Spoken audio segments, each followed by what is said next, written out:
Évangile selon Matthieu, chapitre 19.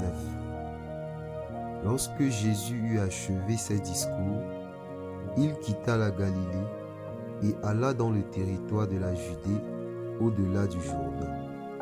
Une grande foule le suivit, et là, il guérit les malades.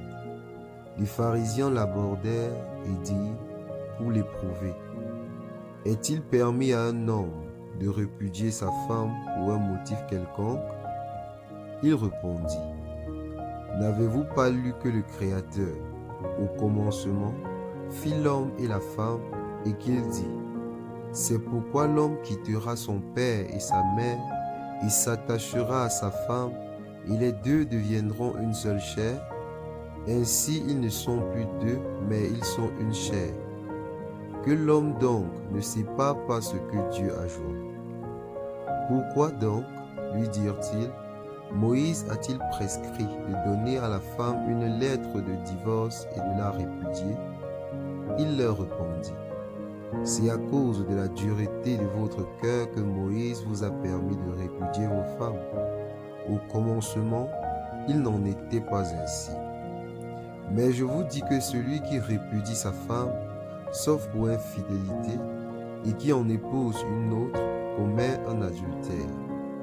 Ses disciples lui dirent, si telle est la condition de l'homme à l'égard de la femme, il n'est pas avantageux de se marier. Il leur répondit, tous ne comprennent pas cette parole, mais seulement ceux à qui cela est donné. Car il y a des eunuques qui le sont dès le ventre de leur mère, il y en a qui le sont devenus par les hommes, et il y en a qui sont rendus tels eux-mêmes à cause du royaume des cieux. Que celui qui peut comprendre, comprenne. Alors on lui amena des petits enfants, afin qu'il leur imposât les mains et priait pour eux. Mais les disciples les repoussèrent. Et Jésus dit, laissez les petits enfants, et ne les empêchez pas de venir à moi, car le royaume des cieux est pour ceux qui leur ressemblent. Il leur imposa les mains, et il partit de là. Et voici, un jeune homme s'approcha et dit à Jésus, « Maître, que dois-je faire de bon pour avoir la vie éternelle ?» Il lui répondit, « Pourquoi m'interroges-tu sur ce qui est bon? Un seul est le bon.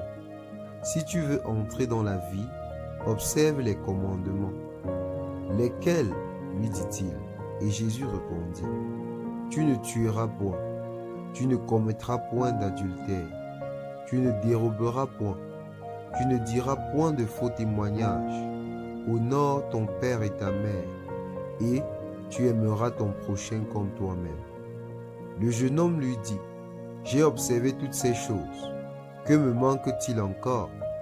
Jésus lui dit, « Si tu veux être parfait, va, vends ce que tu possèdes, donne-le aux pauvres, et tu auras un trésor dans le ciel. Puis viens et suis-moi. » Après avoir entendu ces paroles, le jeune homme s'en alla tout triste, car il avait de grands biens. Jésus dit à ses disciples, « Je vous le dis en vérité, un riche entrera difficilement dans le royaume des cieux.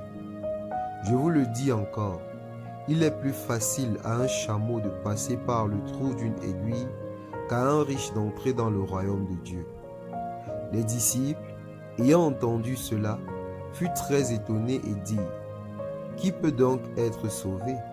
Jésus les regarda, il leur dit, « Aux hommes cela est impossible, mais à Dieu tout est possible. » Pierre, prenant alors la parole, lui dit, « Voici, nous avons tout quitté et nous t'avons suivi.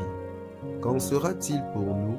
Jésus leur répondit, « Je vous le dis en vérité, quand le Fils de l'homme, au renouvellement de toutes choses, sera assis sur le trône de sa gloire, vous qui m'avez suivi, vous serez de même assis sur 12 trônes, et vous jugerez les 12 tribus d'Israël. Et quiconque aura quitté, à cause de mon nom, ses frères, ou ses sœurs, ou son père ou sa mère, ou sa femme ou ses enfants, ou ses terres ou ses maisons, recevra au centuple et héritera la vie éternelle. Plusieurs des premiers seront les derniers, et plusieurs des derniers seront les premiers.